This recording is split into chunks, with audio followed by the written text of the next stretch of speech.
It is only through forgiveness. Only forgiveness can heal you. Because forgiveness collapses time in your favor. You see? Do we understand that? See, another thing about emotional pain too, is that anything that you don't face, anything that you don't look at, anything that you don't learn from, repeats. And it keeps on repeating and repeating and repeating. Let's assume you've reached a point where your body drops. We call it death, but there's no death. So your body drops. So what happens then? You're still alive. To people who are looking at you, they see you there, they put you in the coffin, but you're still alive because death does not exist in oneness. How can be life or death in oneness? See? Another thing is that we think we're alive. But we're not. There's only oneness appearing as us. You're a little wave on the ocean, and the wave is saying, oh, I realized I'm the ocean. Therefore, I don't live or die. I'm not up or down. I'm just the ocean. Isn't that something?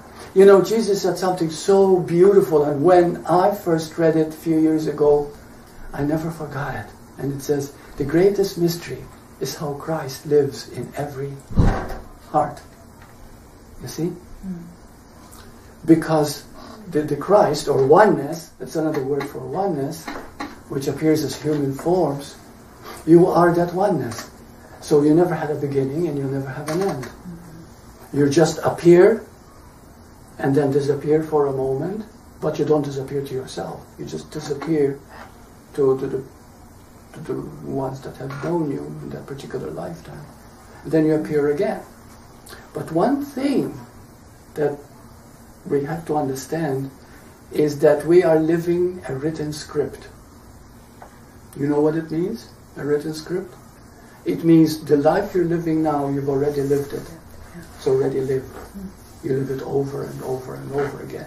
Now people say, but if I'm living the script I've already lived, what's the point of doing anything? They don't understand. Because you see, everything is a repetition. Everything. The clock goes around.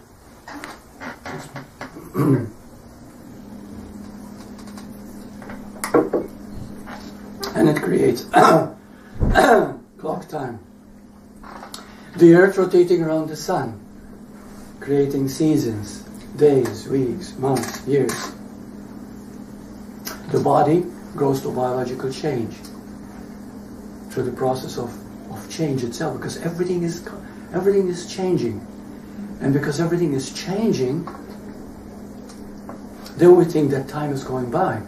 But all it is a repetition all the time. It repeats over and over again. We see that very clearly when you get up in the morning, you have breakfast, you go to work, you start work at 9 o'clock. I'm assuming you do a 9 to 5 job. Then you work, then at 5 you come home, maybe you make a little love, you watch TV, you go back to bed, you get up in the morning, and you start the day over again. And it repeats over. Everything is a repetition. But the point is this, that what you have not solved, what you have not resolved, what you have not forgiven in a past life, or in the past, in the same life, okay, you have to repeat. So if you don't forgive it, what happens? It keeps repeating. You see? But the repetition is something that you're adding to it. So next lifetime, next journey, it's written, it's already written, but add it to it, because you're human, addition, you've added to it all the stuff you haven't dealt with. Wow. And so we say, I was born unlucky. Things keep happening to me. No wonder. You're not learning, you're not listening, you're not forgiving, in other words. So forgiveness, when you forgive some pain that you've had, forgive yourself or forgive another, somebody abused you. When I was young, 8 years old, I was an altar boy in a Catholic church, and the priest sexually abused me. And it left an emotional scar for most of my life. And at 17, I had an out-of-body experience. And then I began to, my goodness, there's more than just a body here. Anyway, to make a long story short, I forgave the priest. But I reaped the benefit. All of a sudden, things began to change. So, you know, I meet people all the time. I can't forgive my husband. He's been sleeping with other women all the time. I can't forgive him. And they do not realize that when you forgive him, you're not really forgiving him, you're forgiving yourself. Instead of carrying that pain with you, the release. Did you know that every time you forgive, you've added richness to your life? You've added so much to your life. In fact, you collapse time in your favor. This means that the accidents you're supposed to have, the diseases you're supposed to have, will not happen, because the thing that you needed to learn, you don't need to learn anymore. You've learned it by forgiveness. You see? So forgiveness is a tremendous, tremendous thing. So always forgive. You find yourself lying to yourself. Immediately, the moment that happens, we start hating ourselves for lying to ourselves. What does that do? Compound the problem, right? Always love yourself. It doesn't matter. There's no self to love, so always love, love, love, love, period. Love everything, you see? So when you love, that becomes itself a forgiveness. So when you forgive everything, every slight little thing that bothered you, you're walking down the street and you judge someone, immediately smile so that you don't get caught in it. Because remember that every time you judge, you feel the judgment in you. You just lose energy. You don't feel pure. You don't feel clean. But the moment you forgive it, you see, it's gone. It's clean again. It's as if it's never been. And in truth, it has never been. So whenever you catch yourself thinking a negative thought, smile. Why? Did you know that when you smile, you actually activate endorphins in the brain? Yes, that's right. So you begin to feel better. Walk down the street and smile at people, and you'll find all of a sudden you have more energy. You feel better because you're connecting. You see? And one way to be aware of what's going on inside you, become aware of your face. Yeah, and if your face is very serious, it means somehow or other there's some thought process going on that is taking control.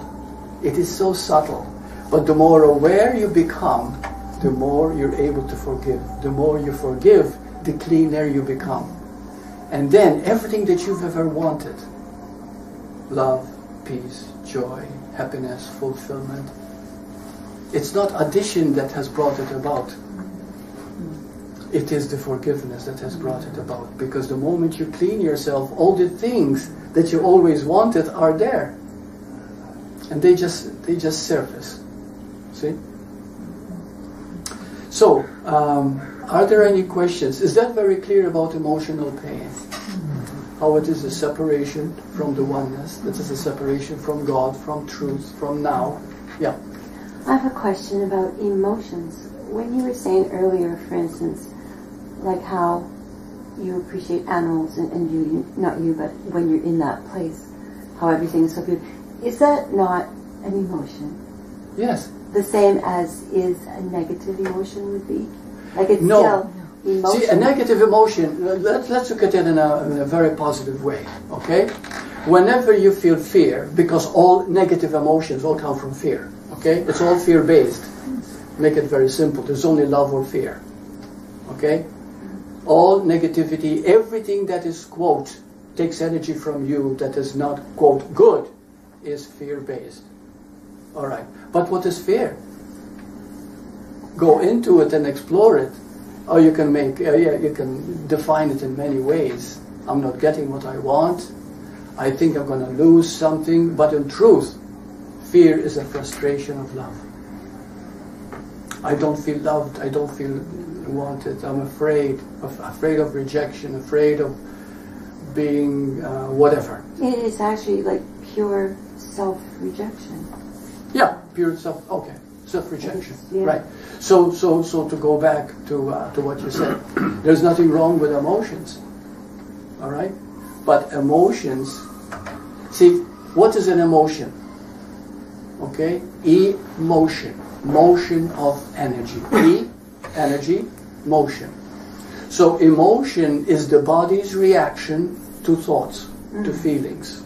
So that's what emotion is. Everything. The body is neutral. It is the mind that controls everything. So would that be right to say it's stored thought? Stored emotion? Like it's like a trigger.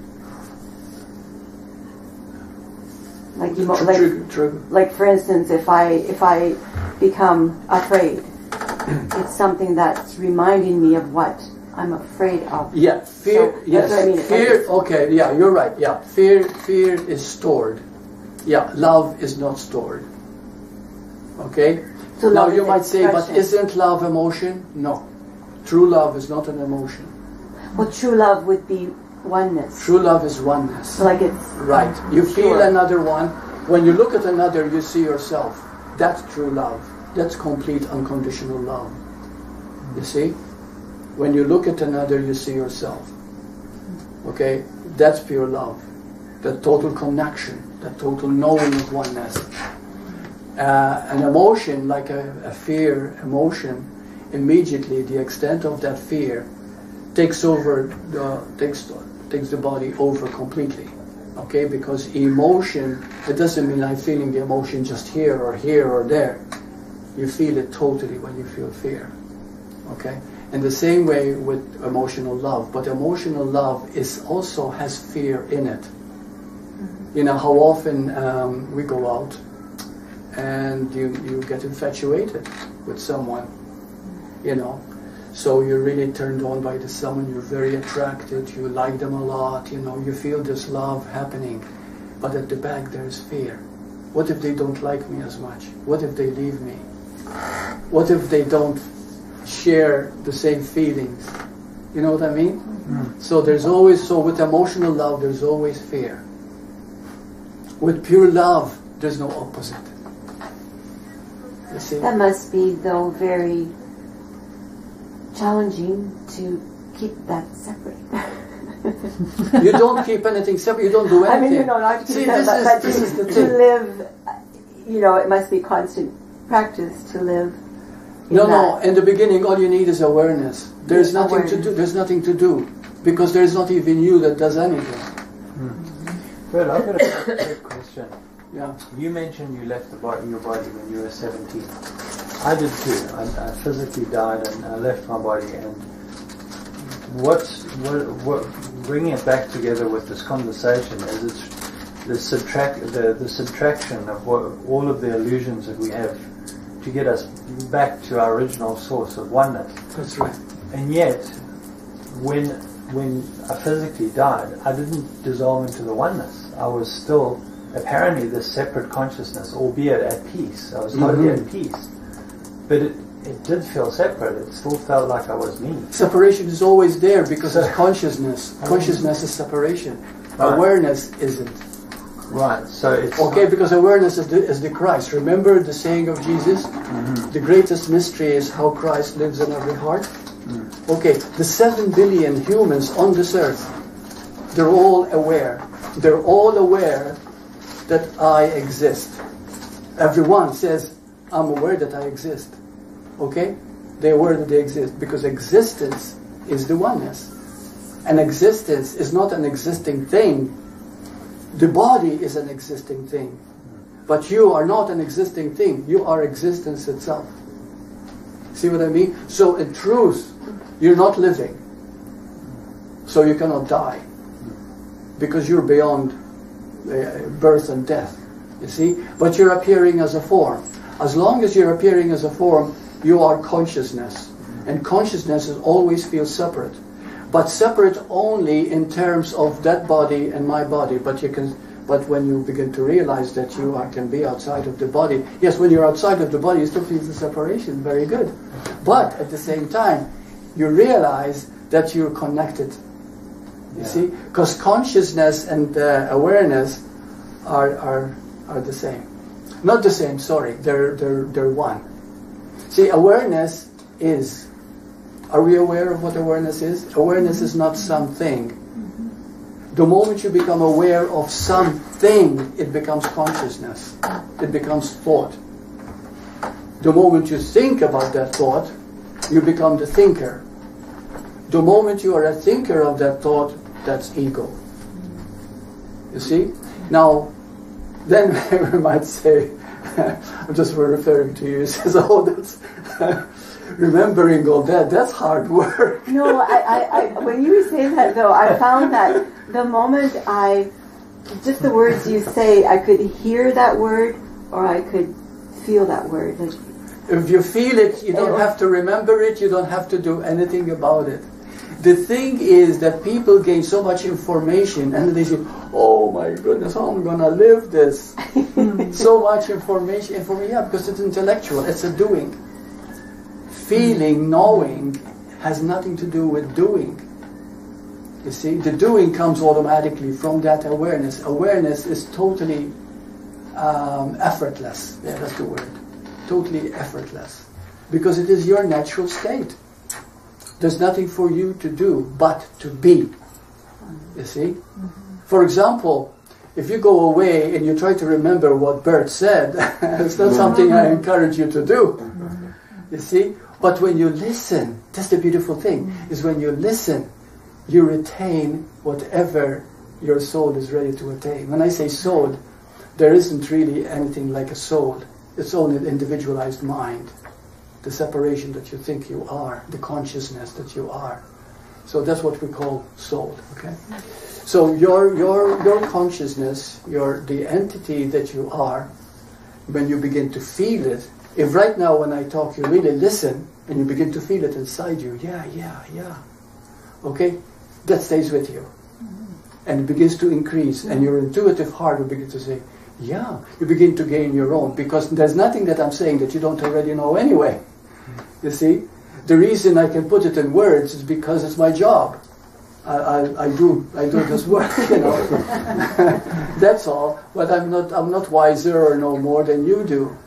But you haven't brought it out, maybe, yet. You see? But everybody is complete, here and now. All the hundreds and thousands of people who are watching this, you are complete. It's already there.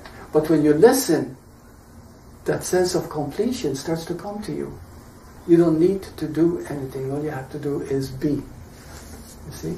The very being is. Now, as long as you have a form, there are always separation.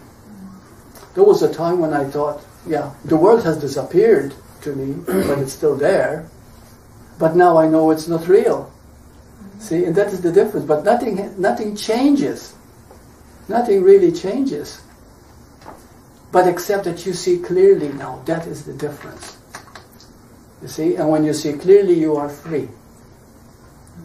Because now, why is it an illusion? An illusion means something comes and goes, changes. But the part in you that watches that change is changeless. And that changeless part in you never begun, never ends. It is. And that is everything. And every human that you see is the same changeless you. You see, again we go back to that statement of Jesus. Okay? We're all connected, we're all one. So it's multi-forms, it appears as so many, but it's all one. It's all one big pot. See? It's a big soup. Yeah. So, could I ask a question about thought, Burt? If you could explain how thoughts are things. The world is thought. I never understood that for a long time. Everything that you see is a thought. Well, yes, because it took a thought to create it. Yeah. So it is also a thought. Okay, so let's say everything that took a thought to create wasn't here, what would be left? Just nature? Yeah, just nature, you can say that. But even to But go... thought always creates. What do you mean it's a thing? Like, what's a thing? Thoughts are things. Thoughts are things, yeah. Yeah, but how can a thought be a thing?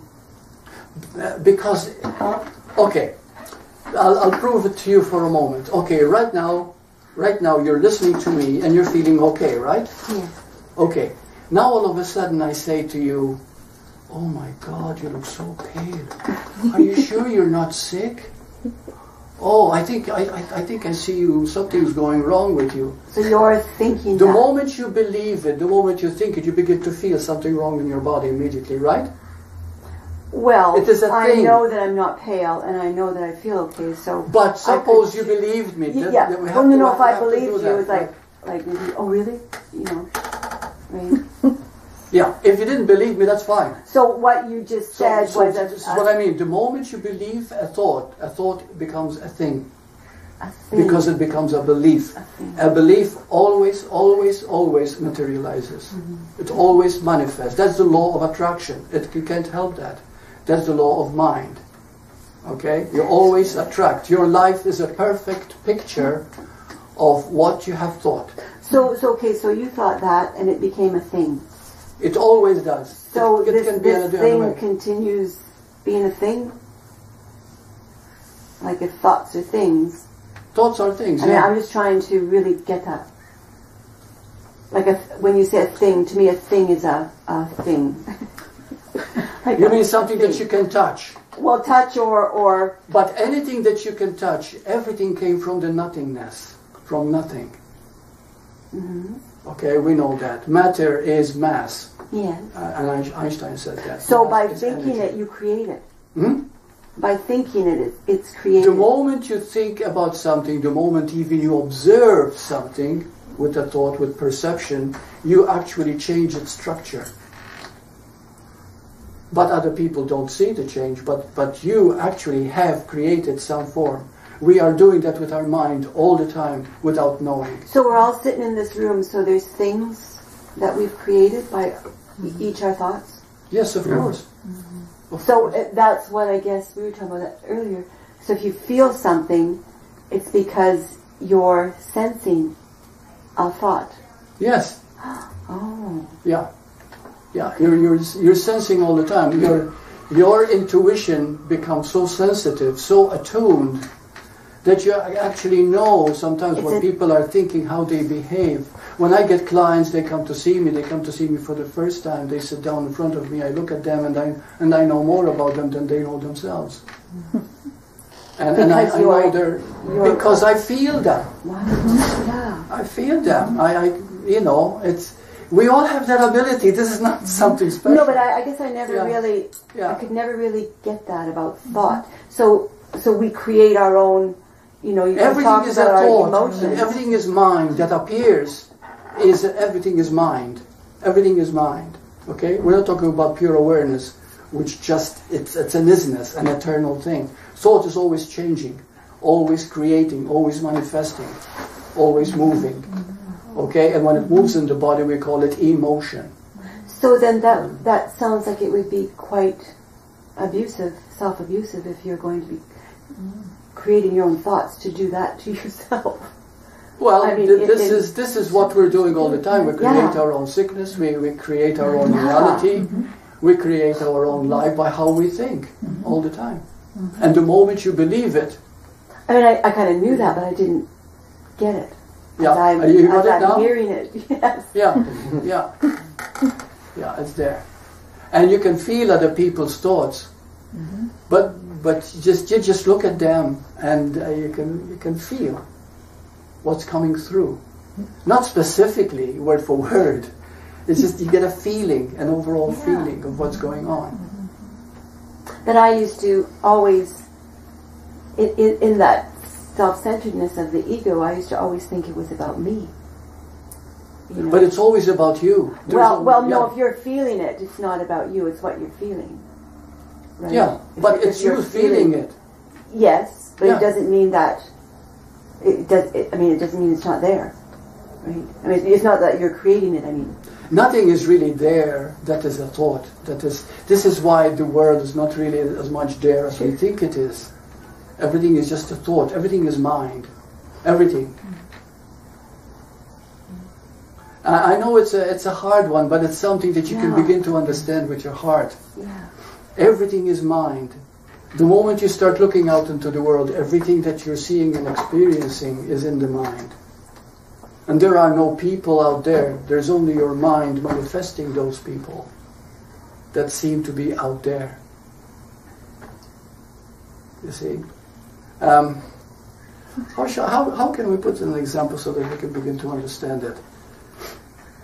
One time I was saying in class, I said, you know, you look at Burt and it's as if Burt is speaking. But in truth, who is speaking is the energy by which is being felt in the moment. For example, sometimes I say to myself, oh, I'm going to give a satsang. And I get excited. I wonder what Burt is going to be saying. You know what I mean?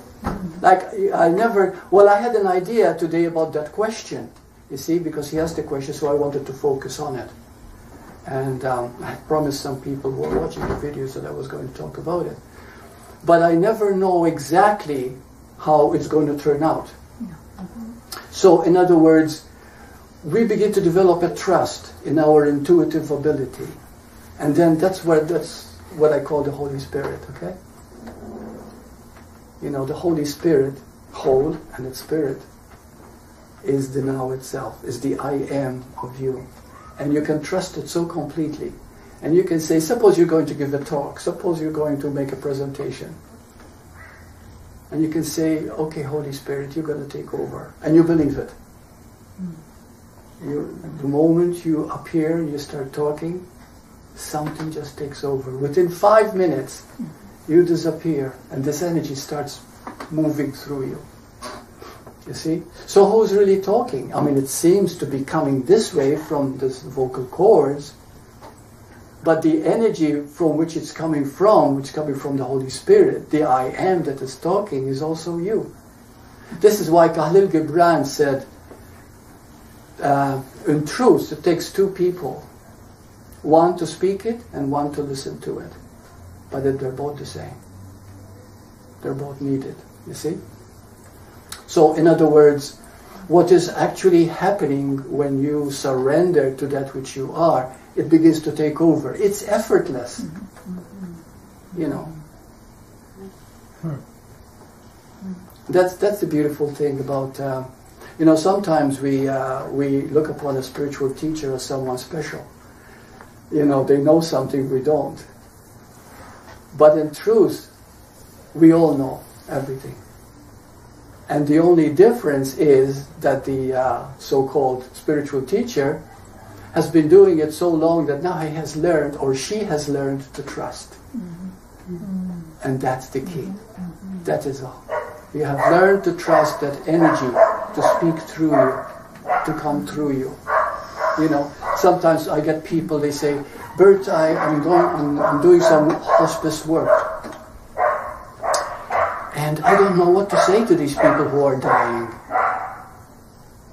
And I'll say, why do you have to say anything? Just feel them. Feel them right there, what they're going through. Be them, enter them.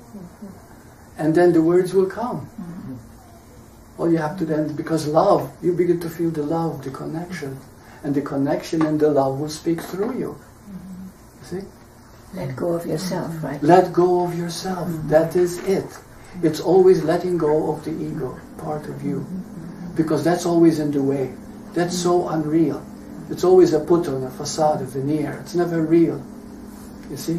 But the moment you forget yourself, the moment there is absence of self, something takes over.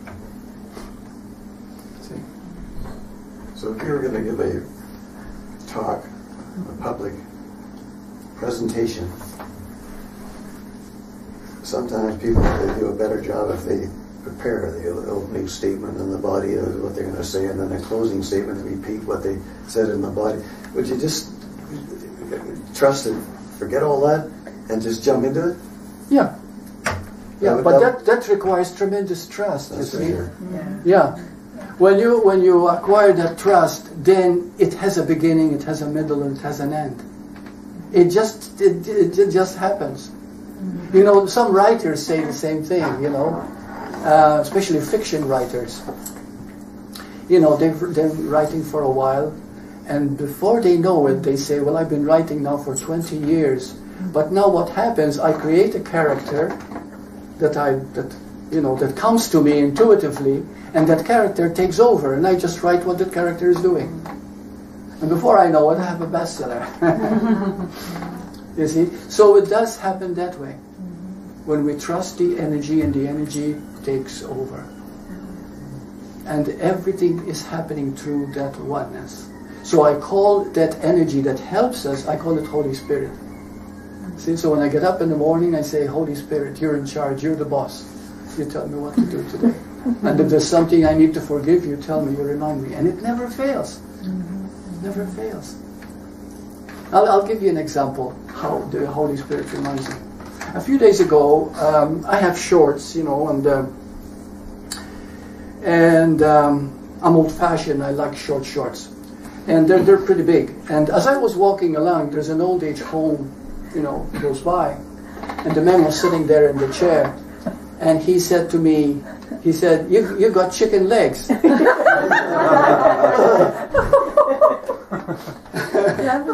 And I smiled, and I kept on going. And by the time I came to the door, which is about 20 yards, I began to think, do I really have chicken legs?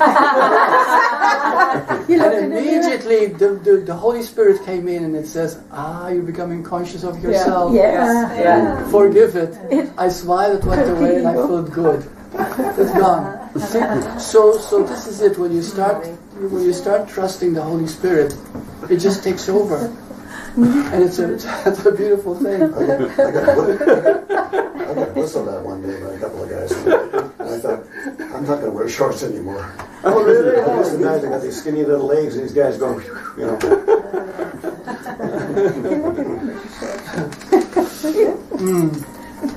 Okay, namaste.